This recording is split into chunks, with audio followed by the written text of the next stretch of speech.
الحمد للہ وحدہ والصلاة والسلام علی من لا نبی بعدہ اما بعد۔ عزیزان من،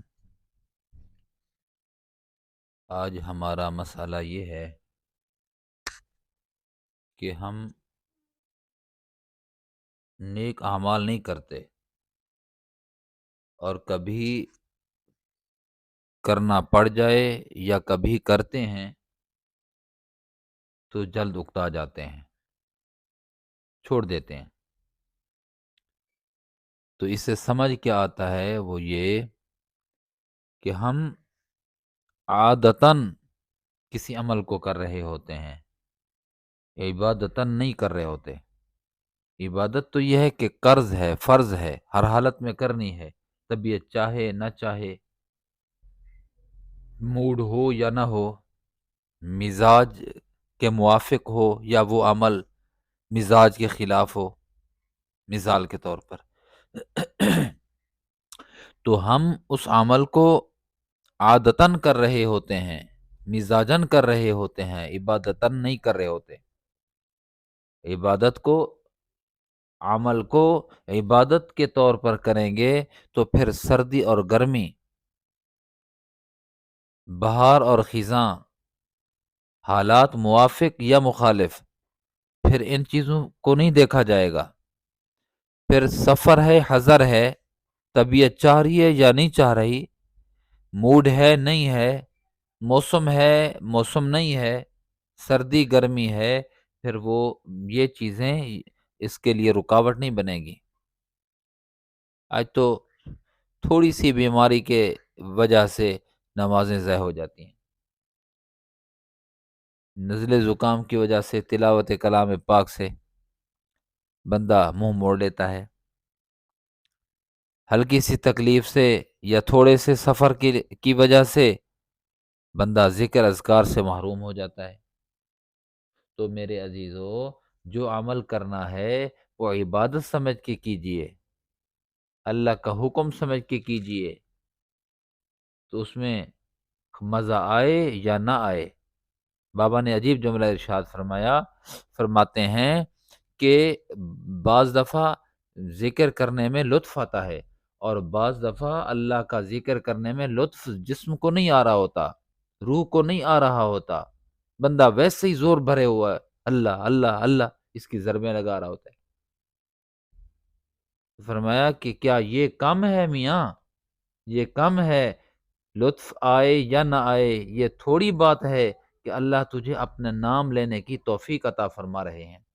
یہ تھوڑی بات ہے کیا؟ تھوڑی بات نہیں ہے۔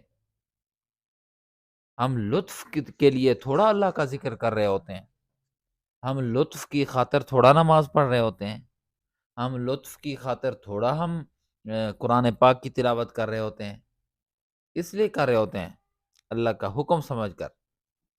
ہاں، سمجھ آئی یہ بات؟ اللہ کا حکم سمجھ کر ہم عبادت کر رہے ہوتے ہیں، پھر تو کوئی مسئلہ نہیں ہے۔ بس یہ سوچے بندہ کہ اللہ نے مجھے توفیق دی ہے، یہ اللہ کا احسان ہے۔ تو میرے عزیزو، ایک شخص کو دیکھا کہ مسلسل نماز پڑھ رہا ہے، کئی دن تک آتا رہا، پھر گم ہو گیا۔ مجھے ملا ایک دفعہ تو میں نے کہا بھائی تو نماز پڑھتا تھا، کدھر گیا؟ کہنے لگا بس اب موڈ مزاج نہیں ہے، پہلے موڈ مزاج تھا۔ حیران ہو گیا کہ اللہ کی عبادت کو بھی اس میں موڈ کا دخل ہے، اللہ کی عبادت کو بھی موسم کا دخل ہے۔ اللہ اکبر! بھائی جیسا موسم ہو، جیسا موڈ ہو، عبادات جو ہیں وہ اللہ کے احکامات سمجھ کر عبادات میں اپنے آپ کو بندہ تھکا دے، عبادات کے لیے اپنے آپ کو تیار کرے۔ ہم ہم نمازی کہاں ہیں؟ ہم تو عادی ہیں، ہم تو موڈی ہیں۔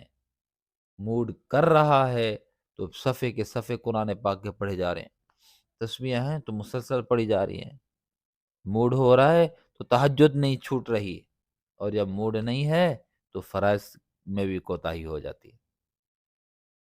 موڈ کہہ رہا ہے تو پھر کئی صورتیں پڑھی جا رہی ہیں، سورت یاسین ہے، سورت واقعہ ہے، سورت مزمل ہے، ہاں؟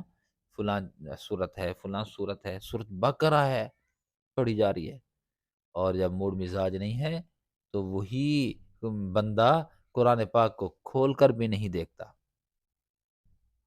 ہم نمازی بنیں، ہم عادی نہ بنیں، ہم نمازی بنیں، عبادت گزار بنیں، اللہ کا فرض سمجھ کر، عادت کے طور پر، عادت ختم نماز ختم، عادت ختم ذکر ختم، عادت ختم تلاوت ختم، عادت ختم نیک بندوں کی صحبت ختم، نہیں، نہیں، نہیں۔ احب الاعمال الی اللہ ادومها وان قل، محبوب صلی اللہ تعالی علیہ وسلم نے فرمایا اللہ کو وہ عمل پسند ہے جو تھوڑا ہو لیکن ہمیشہ ہو، دائمی ہو۔ دائمی اعمال کیجئے، دائمی اعمال کیجئے، آج کی گفتگو کیا ہے؟ دائمی اعمال کا اہتمام کیجئے۔ اللہ مجھے آپ کو عمل کرنے کی توفیق نصیب فرمائے۔ وآخر دعوانا ان الحمد للہ رب العالمین۔